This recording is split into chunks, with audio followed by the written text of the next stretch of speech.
Welcome to the Integration Station. I'm Ashley Michaud, your coach. It's all happening.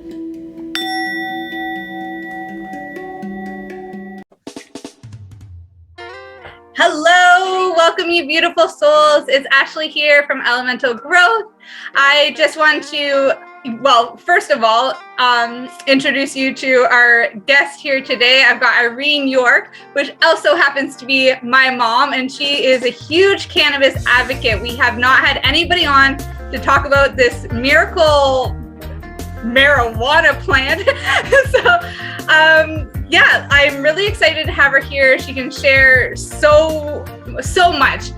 Tristan actually picked up her book recently, and he's been reading through it. He said that, we actually have this protocol that we do with books where we highlight our favorite parts, and then we actually give purpose to the books. That way, instead of it being shelf help, it really does become self-help. And when he was going through yours, Mom, he was like, I have to highlight everything in here because it really is just so packed full of knowledge.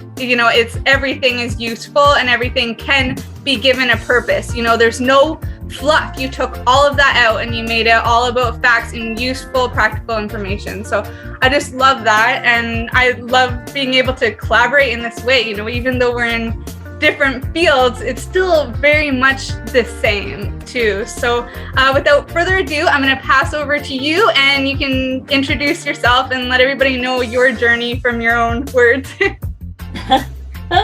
Wow. Thank you. That makes me feel really good to hear that Tristan's using the book. And that, yes, the information is concise. I've made sure to just stick to the facts. It's blood basics. If you want to know more, there's opportunities to search out more.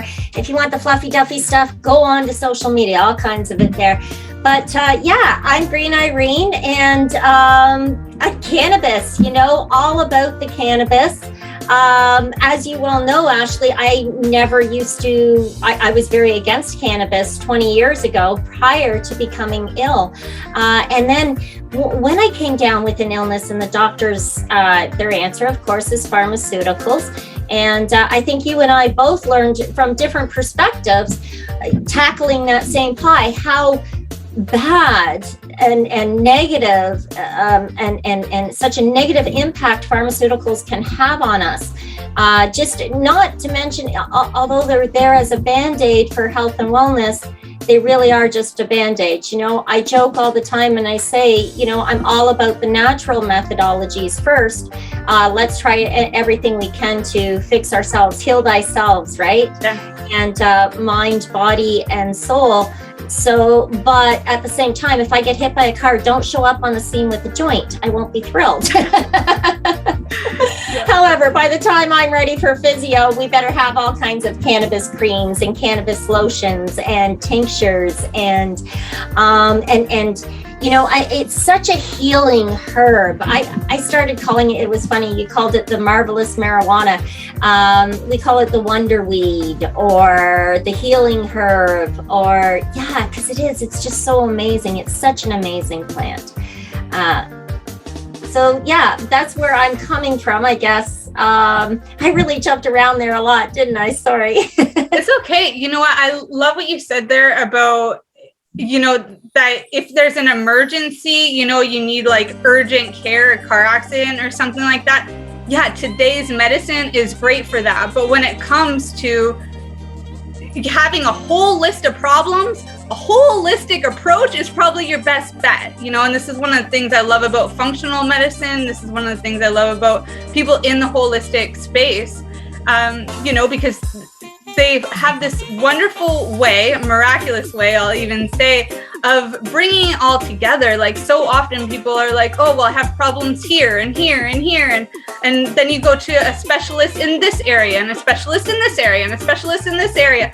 Well, who's there bringing it all together? That leaves us still with a whole list of questions and a whole list of problems and still no actual practical way of healing ourselves until we look at a holistic approach. And some of these medicines that have been oppressed from us for a very long time, using fear tactics. Like in the mushroom world, for instance, so many people are scared to go out into the forest and grab medicinal mushrooms because there's such fear mongering around it.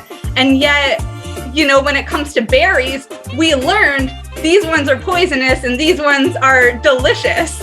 When it comes to weeds and plants, some people who are in the garden or who forage would know which ones are good medicinally and which ones are good nutritionally, and which ones to stay away from, which ones to pull, because they really are weeds that'll kill the rest of your plants. But things like marijuana, they are great companion plants, they are great medicine, they are great everything.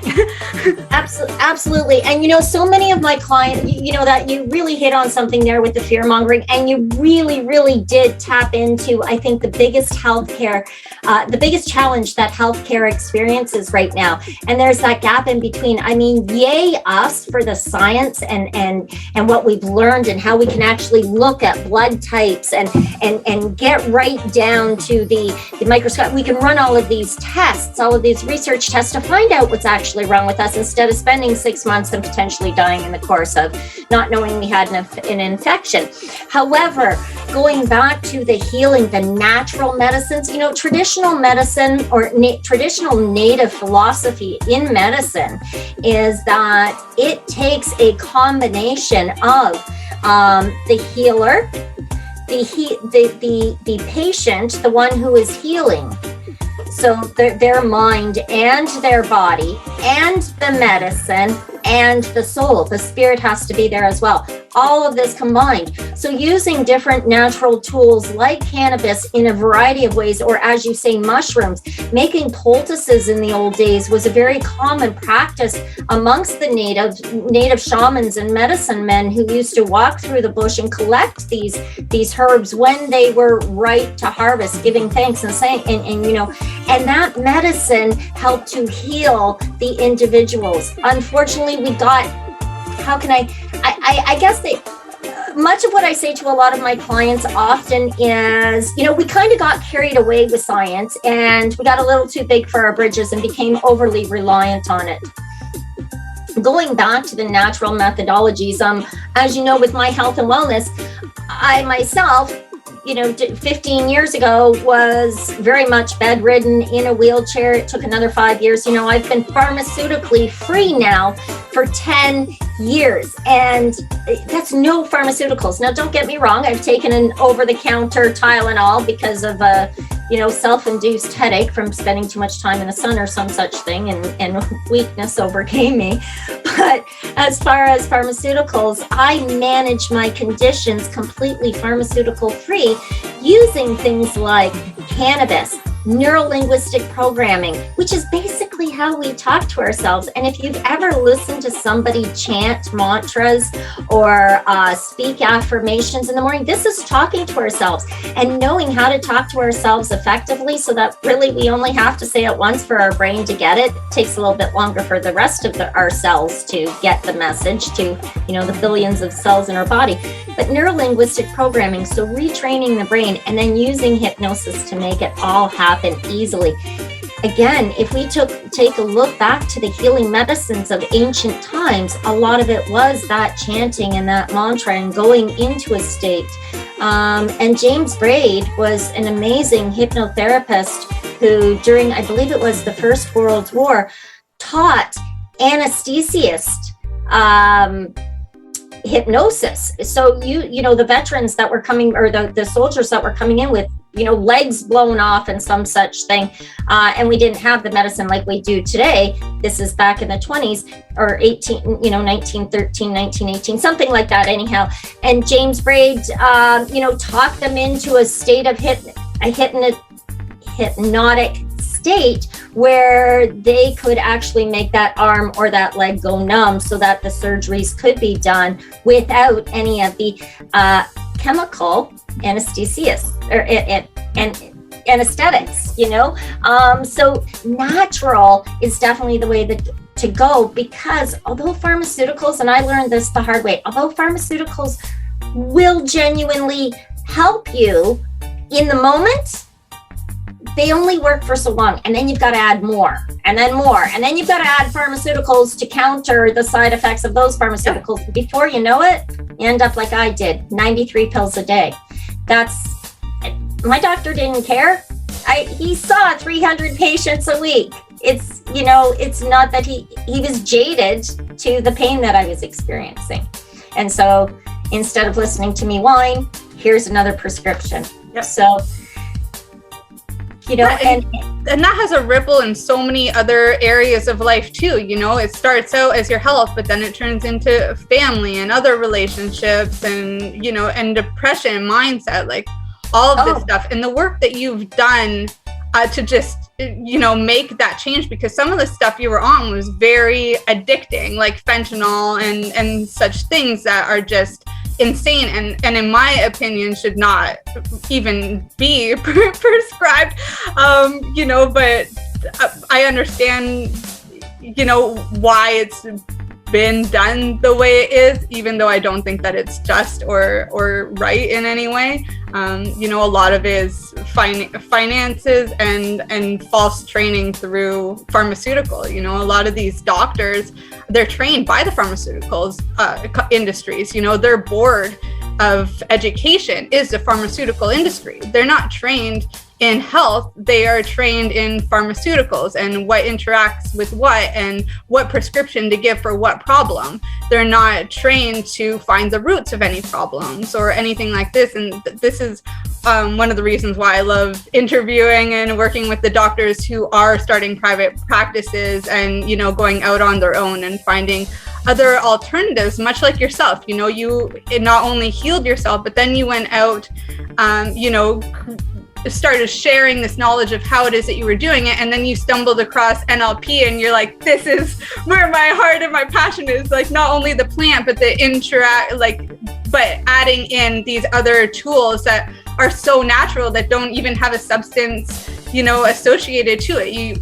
The substance, cannabis being the substance I'm speaking of now, was kind of like just the bridge to get you to where it is that you really needed to be, which was working with NLP and this mindset work.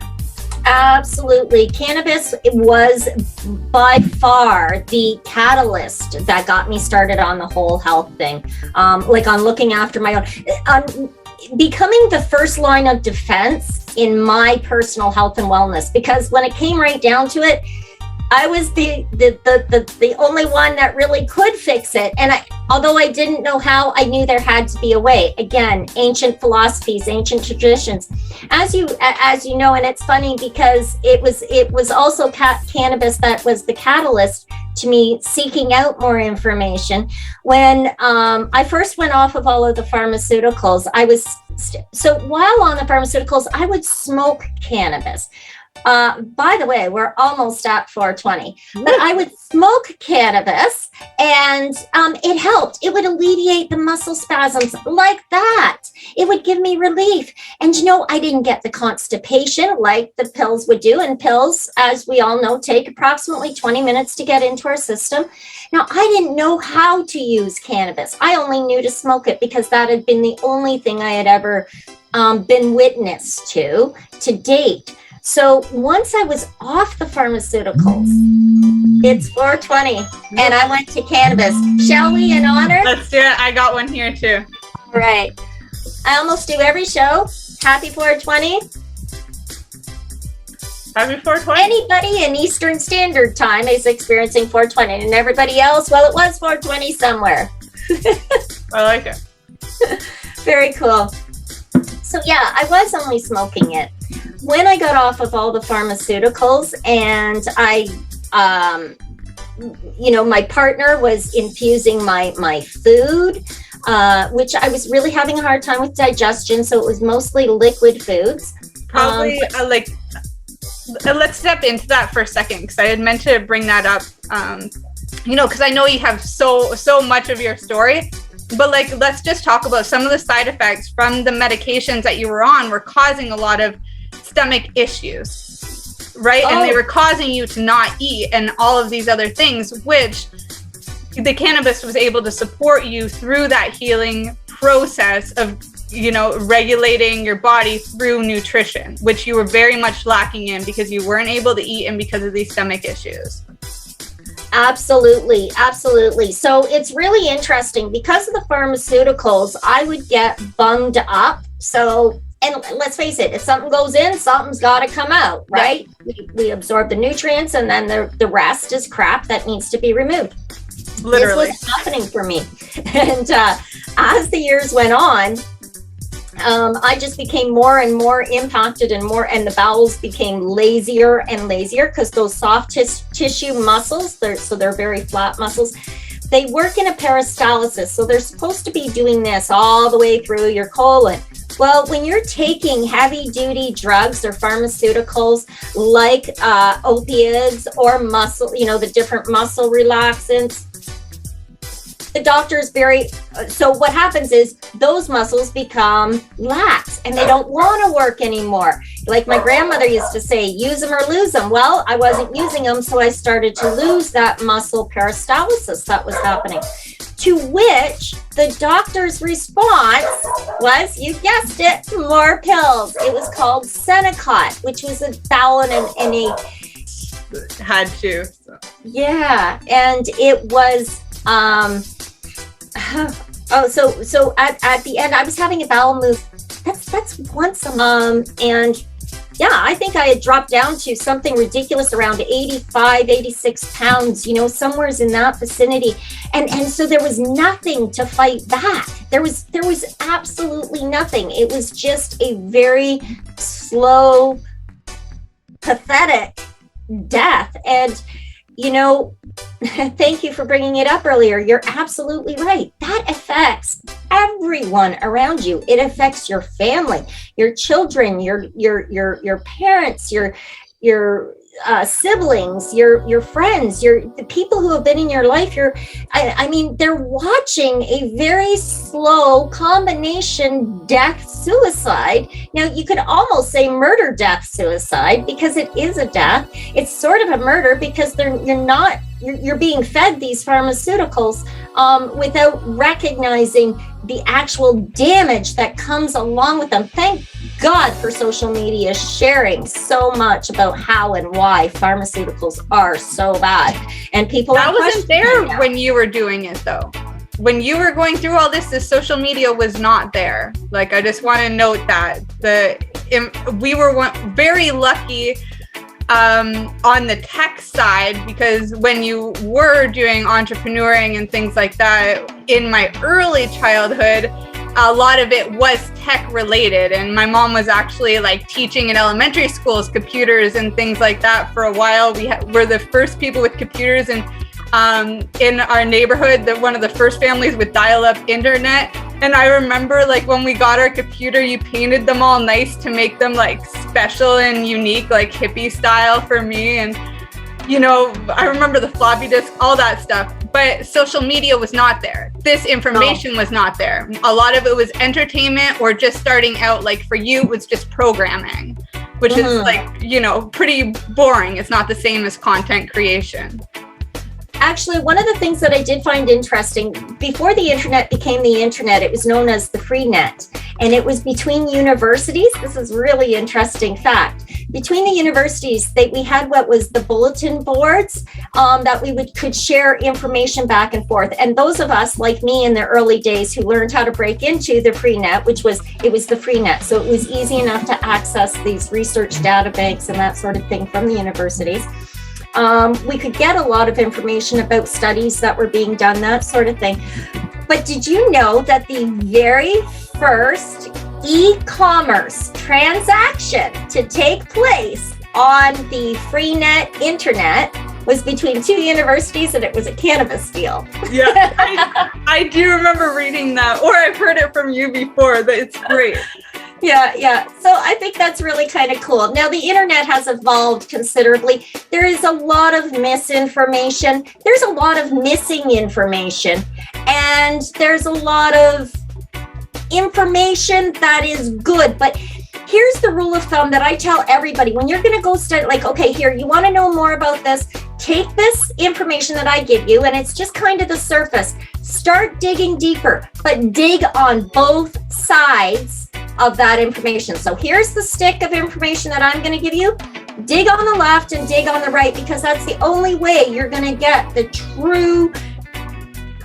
truly nutritional information that you need around that particular subject. It's kind of like a plant, you know? Kind of like Alice in Wonderland. She goes down the rabbit hole and she had to experience being big and being small. She had to experience the life on both sides after going down the rabbit hole, which would be the first piece of information that inspires you, or that resonates, or that is, you know, has you being curious. You know, that thing that schools have like really stopped us from doing, asking questions.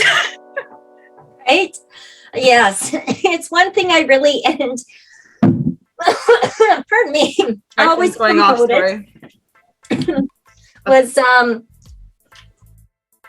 really promoting the how to think, not what to think. If you only learn what to think, if you only learn what somebody else is teaching you, then it's something that's already been learned, and there's no advancement. There's just a congregation, like a pooling of information. But if you want to learn more, you have to ask the questions. You have to learn how to think.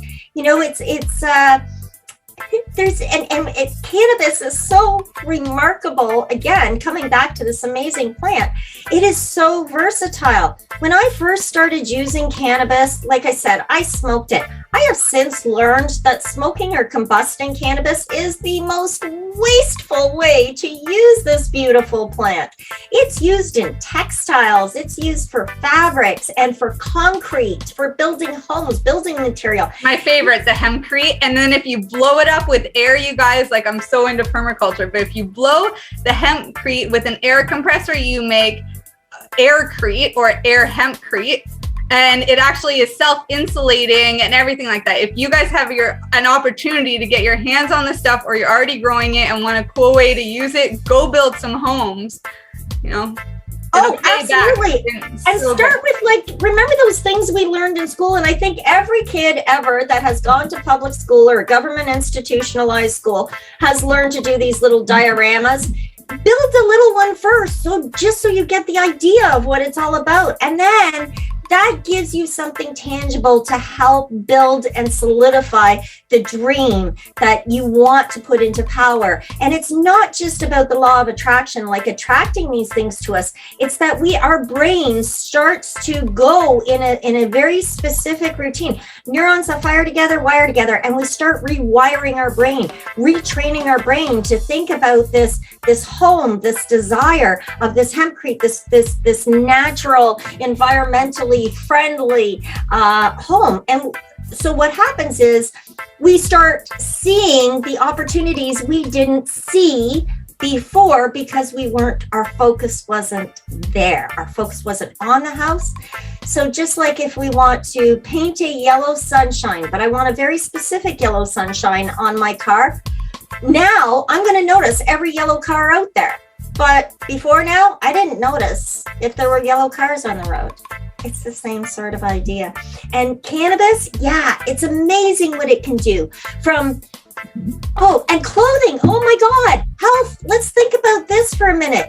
Hemp clothes. How many in the last 40 years, how many women, and you see the spike at the cancer research centers, the spike has gone up substantially, have gotten vaginal cancer, ovarian cancer, fallopian cancer, cervical cancer, all kinds of issues and troubles down there. Well, let's look at the clothing that we've been wearing.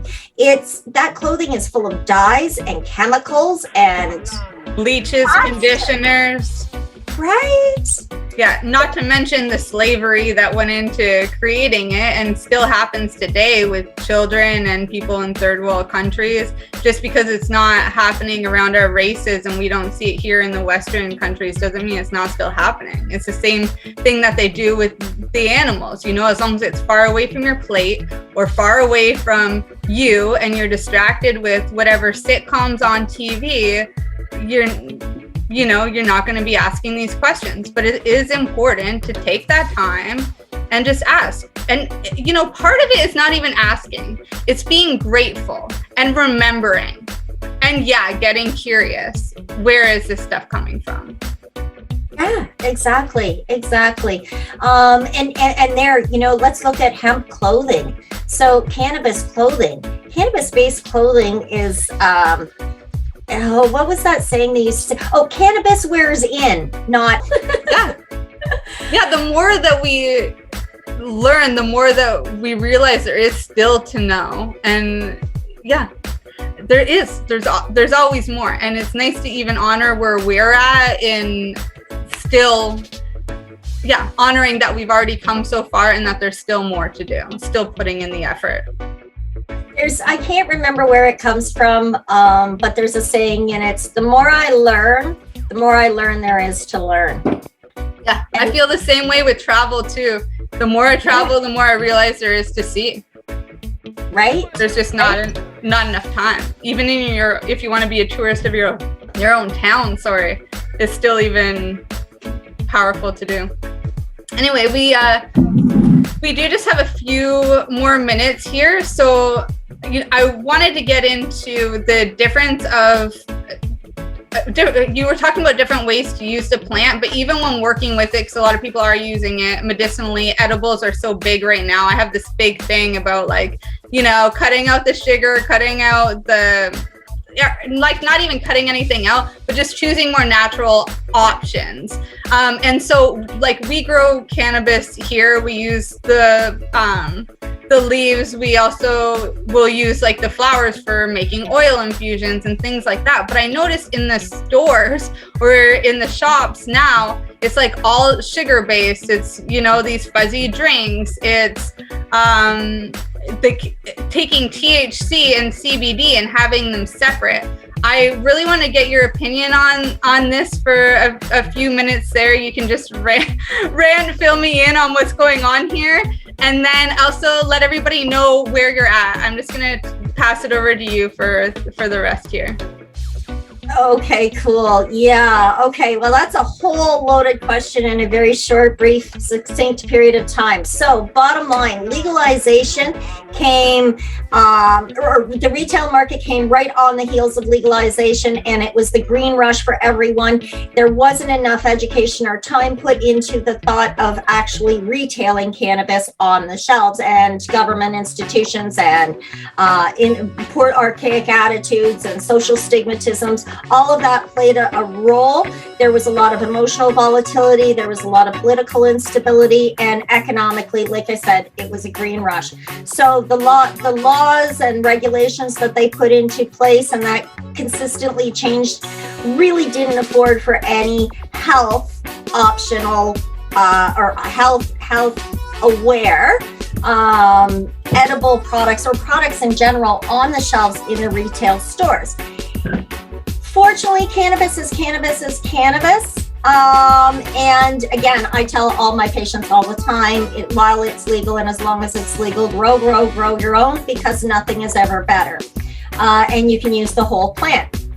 That being said, yes, using bud, even if you go down to the local corner store and buy some bud there, know exactly what the cannabinoid profile is, which is really, really important for somebody looking after their health or looking at using it therapeutically, to take that home and then turn it into, as you say, some sort of concentrated extract, such as an oil or a topical cream, which mine has had the privilege of serving me for the last few days for my feet.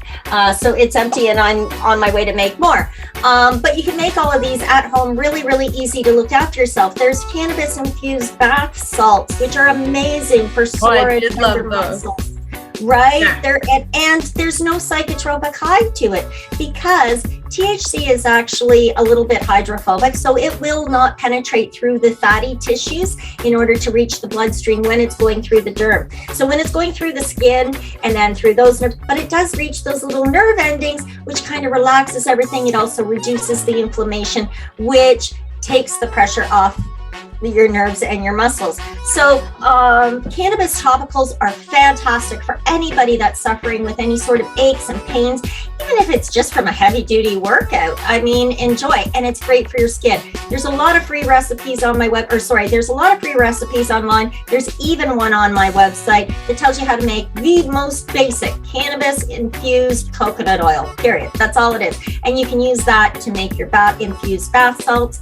You can also use that, some portions of that oil that you reduce and make and create to do all sorts of other fun things too, like a nice facial scrub and wrap. Cannabis with extra virgin olive oil that's been cold pressed from, way down there in the tropics in Italy or the Mediterranean area. With that olive oil and the cannabis that's already been bathed, making a mud pack for your face, it's so good for your skin. So yeah, using it topically, using it edibly. So edibles, if you're gonna make them, make your own, because I agree 100%. I cannot justify eating 6 candies a day for medicine. I'm sorry, just like I couldn't justify the Flintstones vitamins, cannot justify. Well, I hated that we weren't allowed to have them. I would always go get them from everybody else's house. And now I'm a parent, so now I'm like, man, I know what's coming. But right. Anyway, go on. Sorry, I didn't mean to interrupt. No, that's cool. That's but I get it now. Yes, so you can understand, right? I'm very against that sort of thing because you're not helping you help you. You Exactly. just aren't. So how do you help you? Well, if you're going to have potatoes with your supper tonight anyway, having a little bit of cannabis infused butter or coconut oil in the fridge and adding that to your potatoes with a little bit of salt and pepper or a little bit of paprika, whatever it is. So now you're getting a little bit of infusion and micro-dosing your meals throughout the day that way. So more or less like incorporating it into your world rather than adding something like gummies.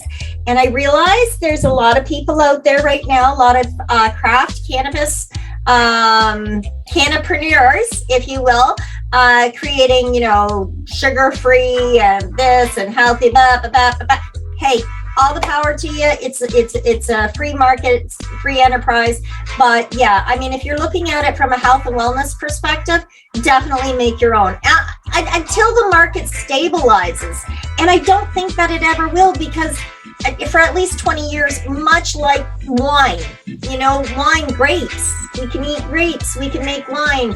The same grapes the following year turn out terrible wine, whereas the following year, it's an amazing wine. The exact same grapes, the exact same vine, the exact same region.